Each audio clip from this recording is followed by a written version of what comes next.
Hello बच्चों, welcome back to my channel. Business organisation यानी कि व्यावसायिक संगठन के एमसीक्यू सॉल्व करवा रही थी आप लोगों को मैं। इससे पहले भी मैंने कुछ इसकी वीडियोस अपलोड की थी। अगर आपने वीडियोस नहीं देखी हैं तो उसका लिंक इस वीडियो के डिस्क्रिप्शन में मिल जाएगा, वहाँ जाकर उन वीडियोस को भी चेक कर सकते हैं। उसमें बहुत ऐसे इंपॉर्टेंट क्वेश्चंस हैं जो आपके एग्जाम में आ सकते हैं। अगर वीडियो अच्छी लगे तो लाइक ज़रूर कर दीजिएगा और चैनल पर नए हो तो सब्सक्राइब कर लीजिएगा और नोटिफिकेशन बिल को भी ज़रूर ऑन करिएगा, जिससे जो भी वीडियो मैं डालूँ उसका नोटिफिकेशन आपको मिल जाए। और अगर किसी और सब्जेक्ट पर भी एमसीक्यूज़ वीडियो आप चाहते हैं तो कमेंट में उस सब्जेक्ट का नाम मुझे मेंशन करिएगा कि कौन से सब्जेक्ट पर आप एमसीक्यूज़ वीडियो चाहते हैं। आइए शुरू करते हैं।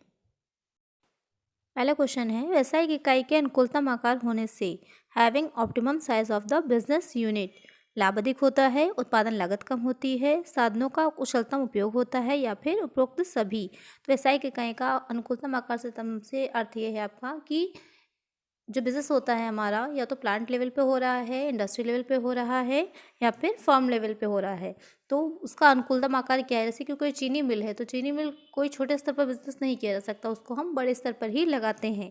तो अगर बड़े स्तर हमारे जो भी बिज़नेस हम कर रहे हैं उसका आकार सही है, अनुकूलतम आकार है, हमारे जो भी इन्वेस्टमेंट हम करेंगे उसके अकॉर्डिंग, तो क्या होगा, उससे हमें बचत मिलेगी तो क्या होगा, लाभ अधिक होगा, उत्पादन लागत हमारी कम आएगी और साधनों को भी, जो भी हमारे पास अवेलेबल साधन होते हैं उनका ज़्यादा से ज़्यादा क्या होगा, हम उपयोग कर पाएंगे। तो यहाँ पर आपके तीनों ही ऑप्शन सही हैं, तो करेक्ट आंसर क्या होगा, ऑप्शन डी।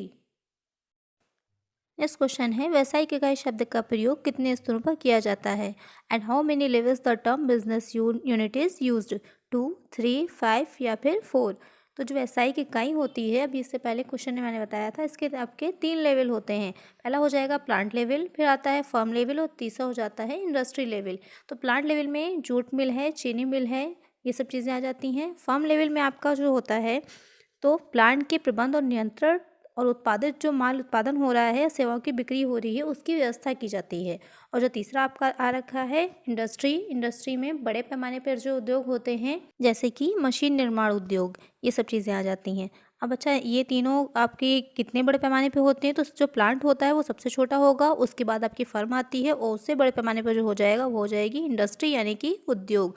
तो यहाँ पर करेक्ट आंसर क्या हो जाएगा आपका, ऑप्शन बी। नेक्स्ट क्वेश्चन है, व्यावसायिक इकाई के आकार को प्रभावित करने वाले तत्व कौन से हैं। What are the factors affecting the size of the business unit. उद्योग की प्रकृति, मांग का स्वरूप, राजकीय नीति या फिर ये सभी।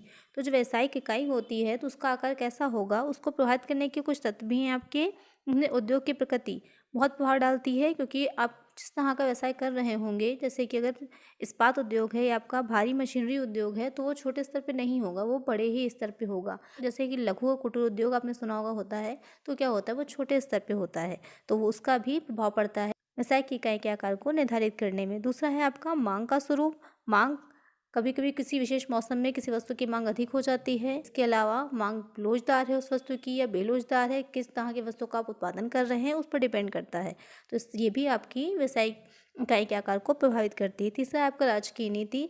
तो इसमें भी कुछ गवर्नमेंट के जैसे विभेदात्मक कर नीति है, MRTP एक्ट, मैंने इससे पहले के एक वीडियो में आपको बताया था उसके बारे में। फेमा है, अगर अंतर्राष्ट्रीय स्तर पर कर रहे हैं तो फेमा होता है, फॉरेन एक्सचेंज मैनेजमेंट एक्ट। इन सब के थ्रू क्या होता है, गवर्नमेंट भी पॉलिसीज बनाती है जो भी आपकी व्यवसाय के इकाई के आकार को प्रभावित करते हैं। तो यहाँ पर तीनों ही ऑप्शन राइट है, इसलिए करेक्ट आंसर क्या होगा, ऑप्शन डी। नेक्स्ट क्वेश्चन है, विवेकीकरण प्रक्रिया के 3 चरण हैं। There are 3 stages in the process of rationalisation.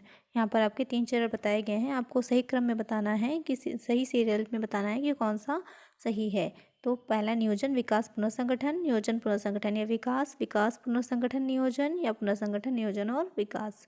तो यहाँ पर जो सबसे पहले होता है, आपको पता होगा, आपने अगर मैनेजमेंट प्रबंध पढ़ा होगा तो उसमें भी देखा होगा कि सबसे पहले क्या होता है, नियोजन किया जाता है। सबसे पहले हम प्लानिंग करते हैं कि कैसे किसी कार्य को हमें करना है। उसके बाद क्या होता है, पुनर्संगठन आएगा, उसी के अकॉर्डिंग हम क्या करेंगे, संगठित करेंगे, फिर हम विकास करते हैं। तो यहाँ पर करेक्ट आंसर क्या होगा, ऑप्शन बी। ये परिवर्तन होता जाएगा वैसे वैसे क्या होता है, उसका आकार भी बदल जाता है। तो यहाँ पर करेक्ट आंसर क्या होगा, ऑप्शन बी। नेक्स्ट क्वेश्चन है, प्रतिनिधि फर्म का प्रतिपादन किया है। यहाँ पर आपको ये बताना है कि जो रिप्रेजेंटेटिव फर्म होती है उसको किसने प्रतिपादित किया है। तो प्रोफेसर मार्शल ने, प्रोफेसर पिगू ने, प्रोफेसर रॉबिन्सन ने या फिर इनमें से कोई नहीं।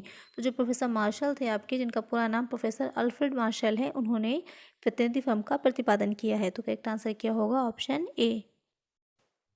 नेक्स्ट क्वेश्चन है, साम्य फॉर्म का प्रतिपादन किया है? प्रोफेसर मार्शल ने, पिगू ने, रॉबिन्सन ने या फिर जेके मेहता ने? तो सबसे पहले ये समझ लीजिए कि साम्य फॉर्म क्या होती है।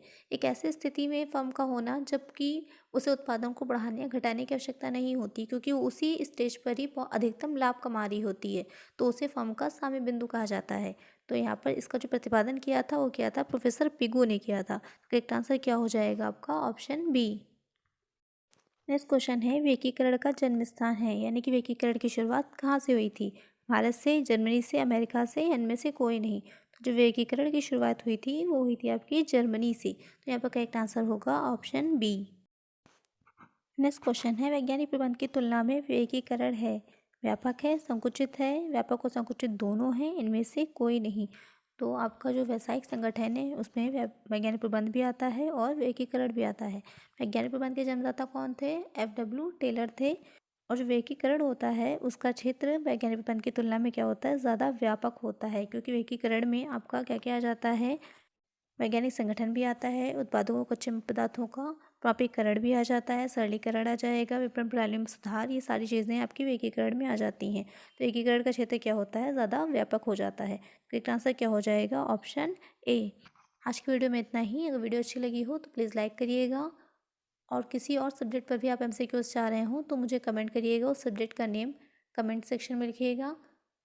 चैनल पर नए हो तो चैनल को सब्सक्राइब कर लीजिए और नोटिफिकेशन बिल को भी ज़रूर ऑन करिएगा, जिससे जो भी वीडियो मैं डालूँ उसका नोटिफिकेशन आपको मिल जाए। ज़्यादा से ज़्यादा फ्रेंड्स के साथ शेयर करिएगा।